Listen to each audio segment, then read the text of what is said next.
আসসালামু আলাইকুম প্রিয় শিক্ষার্থীবৃন্দ, আজকে আমি তোমাদের নবম এবং দশম শ্রেণীর মান নির্ণয় অধ্যায়ের 3.2 এর 16 নম্বর অঙ্কটা, এই অঙ্কটা তোমার বিভিন্নভাবে আসে।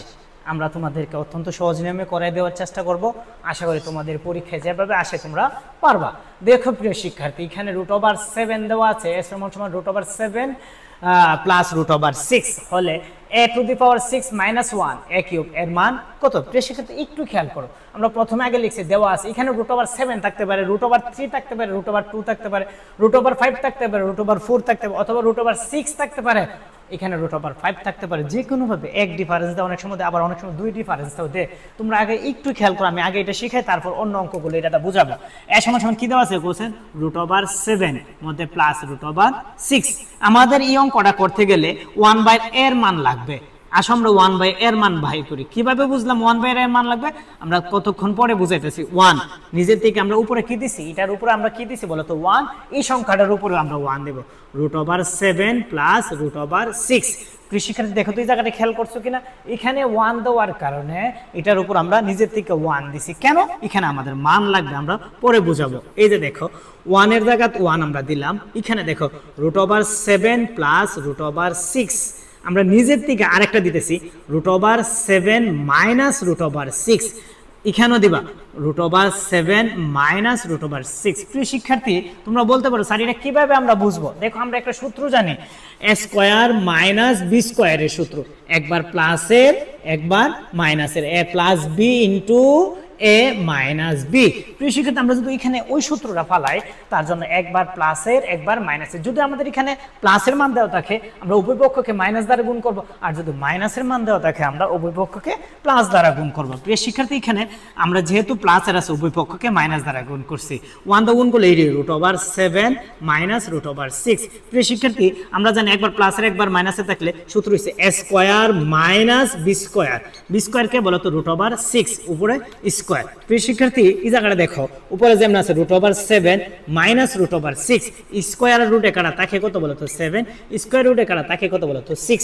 প্রিয় শিক্ষার্থী এখন এই জায়গাটা একটু খেয়াল করলে বুঝতে পারবা, কারণ তোমরা একটু দেখো √7 আমরা মাইনাস √6 লিখছি। স্যার কিভাবে? বাকিটা কোথায়? দেখো 7 থেকে যদি 6 বাদ দাও তাকে 1 দিয়ে এটা ভাগ করলে যে রেজাল্ট, না করলে একই রেজাল্ট। আমরা ডাইরেক্ট এখানে করে ফেলছি। প্রিয় শিক্ষার্থী একটু দেখো এখানে যেটা থাকবো প্লাসের মান, রেজাল্ট বাইরে আসবে মাইনাসের মান। প্রিয় শিক্ষার্থীরা আমরা এই জায়গাটার মধ্যে মূল বিষয়টা বুঝতে হবে, এখানে যদি প্লাসের থাকে তুমি উভয় পক্ষকে মাইনাস দ্বারা গুণ করবে। দেখো এটা কাটলে সেম আগের মতন চলে যাচ্ছে। ফায়দা আমরা এখানে একটা সূত্র ফেলাইছি, দেখো তো a² এটা স্কয়ার রুটে কাটা 7 থাকে, স্কয়ার রুটে কাটা 6 থাকে। প্রিয় শিক্ষার্থী আমাদের অঙ্কের মধ্যে কি দেওয়া আছে বলো তো? মাইনাসের দেওয়া আছে, তাহলে আমরা মাইনাসের মান বের করব। সুতরাং a মাইনাস 1/a। দেখো এর মান তোমরা বলো তো কত? √7 মধ্যে কি চিহ্ন বলো তো? প্লাস √6। এটা শেষ, এর মান শেষ, মধ্যে কি চিহ্ন? মাইনাস দাও তো, মাইনাস দিলাম। মাইনাস কি শুধু মাইনাসের মান দেখো √7 মাইনাস এখানে মাইনাস, এখানে দিলাম মাইনাস, মাইনাস মাইনাস এটি কি হয়ে যাবে বলো তো? প্লাস √6। এই জায়গার মধ্যে অনেকে ভুল করে, মাইনাসে মাইনাসে কি হয় যে প্লাস হয়, এটা অনেকে পারে না বা অনেকে ফেস লাগাই দেয়। এটা কাটা তাকে কি বলতো? 2√6। প্রিয় শিক্ষার্থী দেখো তো বুঝছি কিন্তু এখন আমরা যদি এতটুকু করতে পারি, যে কোনোভাবে অঙ্ক আসলে তোমরা করতে পারবে। √3 দেখ, √2 দেখ, √5 দেখ, √4 দেখ, √3 2 যেভাবে আসো প্রিয় শিক্ষার্থী তোমরা এটা পারবা। এখন আমরা চলে যাই প্রদত্ত রাশির মধ্যে। প্রদত্ত রাশি বলতো প্রদত্ত রাশি কি দেওয়া আছে?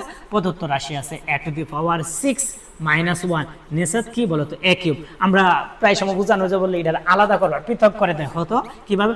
a⁶ নেসাত কি বলতো? a³ minus 1/a³। প্রিয় শিক্ষার্থী দেখো তো নেচার লসাগু, নিচে যে লসাগু ছিল দুটো ঠিক আছে, দুইটা সংখ্যা আলাদা করে দিলাম। a⁶ যে কোনো এখানে যদি 10ও থাকতো a⁻10 মাইনাস 1 নেসাত হচ্ছে a⁵, তখন তুমি এটা এইভাবে আলাদা করবা। কেমনে? a⁻10 নেসাত হচ্ছে কত? a⁵ minus 1/a⁵। প্রিয় শিক্ষার্থী 10টাতে 5টা চলে গেলে থাকবো কয়টা বলো তো? a⁵ minus 1/a⁵। প্রিয় শিক্ষার্থী বুঝছো কিনা? এখানে 6টাতে 3টা বাদ দিলাম, তাকে কি বলো তো? a³ minus 1/a³। a³ minus b³ এর সূত্র ওই আমি উপরে লিখে রাখছি, এটা মাইনাসের হবে। যদি মাইনাসের হয় a minus 1/a whole cube, minus থাকলে এটা হবে প্লাস। 3 এ বি এ কেটা বলো তো, এটা বি কে বলো তো 1/a into a minus 1/a।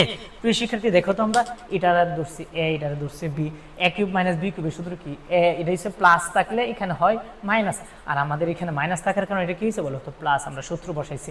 এখন আসো আমরা বলছিলাম না যে স্যার যে 1/a এর মান কেন বাইর করব, ওই যে দেখো আমাদের 1/a এর মান লাগবে, এর মান আলাদা দেওয়া আছে, আর 1/a এর মান 1/a এর মান আমরা বাইর করা লাগবে, এই কারণে আমরা আগে থেকে বাইর করে নিয়েছি আমরা অঙ্কের সুবিধার্থে। প্রিয় শিক্ষার্থী এখন একটু খেয়াল করলে দেখবে, আশা করি তোমরা পারবা, এই জায়গাটা অত্যন্ত সহজ। আমরা এটার মান আমরা বাইর করলাম কত বলো তো 2√6, উপরে কি হবে বলো তো কিউব, ই এ কাটা মধ্যে প্লাস 3, এটার মান আছে 2√6। প্রিয় শিক্ষার্থী হয়তো বুঝছো কিনা, এখানে আমাদের উপরে ঘন আছে, ঘনতে আমরা রুট কাটতে পারবো না, কিউব থাকলে আমরা রুট কাটতে পারবো না, তার জন্য আমরা এটা নিজের থেকে ভাঙতেছি। দেখো 2√6 উপরে দিলাম স্কয়ার, আরেকটা রয়েছে না আমাদের, তিনটা ছিল না, 2√6 প্লাস 3 দুগুণে 6√6। দেখো স্কয়ার রুটে 2 দুগুণে কত বলো তো 4, স্কয়ার রুটে কাটা 6 ইনটু 2√6 প্লাস 6√6। ওই দেখো 4 6 24, 24 দুগুণে কত বলো তো 4 6 24, 24 দুগুণে কত বলো তো 48, 48 আর 6 কত হবে বলো তো, এখানে লেখো 4 8√6 প্লাস এখানে আসো 6√6, 48 আর 6 যোগ করো হবে কত বলো তো 54√6। প্রিয় শিক্ষার্থী এটাই আমাদের আনসার, আশা করি তোমরা বুঝছো। এটা বিভিন্নভাবে আসে প্রিয় শিক্ষার্থী, তোমরা বাড়িতে একটু যাচাই করবা, একটু খেয়াল করবা, একটু নিজের থেকে সংখ্যাটা চেঞ্জ করে দেখবা, দেখবা যে কোনো অঙ্ক আসবে, যে কোনোভাবে আসলে তোমরা পারবা। আমাদের মূল অঙ্কটা হইছে আমাদের এই মানটা বার করার জন্য। এমনও হতে পারে সৃজনশীলের ক নাম্বার এটা মারতে পারে, কিভাবে এ সমান সমান এটা হলে এটার মান বের কর। প্রিয় শিক্ষার্থী আমরা লাস্টের জায়গাটা তোমাদেরকে অল্প সময় আবার বুঝাই দিতেছি, এটাকে আমরা আলাদা করলাম a টু দি পাওয়ার 6 আর এখানে 1/a কিউব। দেখো 6টার থেকে 3টা চলে গেছে, তাই কত বলো তো 3টা, a কিউব প্লাস b কিউবের সূত্র বসাও, a plus b whole cube plus 3ab into a minus b। a minus b এর মান দেখো আমরা বাইর করে রাখছি কত বলো তো 2√6 বসালাম, 2√6 উপরে কত বলো তো কিউব প্লাস 3ab। আবার এটা দেখো এটারে আমরা ভাঙছি, 3 ঘন দিয়ে আমরা রুট কাটতে পারবো না, তার জন্য আমরা এটাকে স্কয়ার করে নিছি, 2টা আর 1টা করে হয়েছে বলো তো 3টা, 2 দুগুণে 4 স্কয়ার রুটে কাটা থাকে 6 2√6 আর এটা জায়গাতে 4 6 24, 24 দুগুণে 48 আর 6 যোগ করলে। প্রিয় শিক্ষার্থী আশা করি তোমাদের অনেক উপকার হবে, আমার এই ধরনের অঙ্কগুলো তোমাদের আর কোনো সমস্যা হবে না, তোমরা আশা করি পরবর্তীতে এই নিয়মের সব অঙ্ক পারবা। ধন্যবাদ প্রিয় শিক্ষার্থী, আমার চ্যানেলটা সাবস্ক্রাইব করবা যেন তোমাদের যদিও একটু উপকার হয়, চ্যানেলটা সাবস্ক্রাইব করে আমার পাশে থাকবা। ধন্যবাদ প্রিয় শিক্ষার্থী।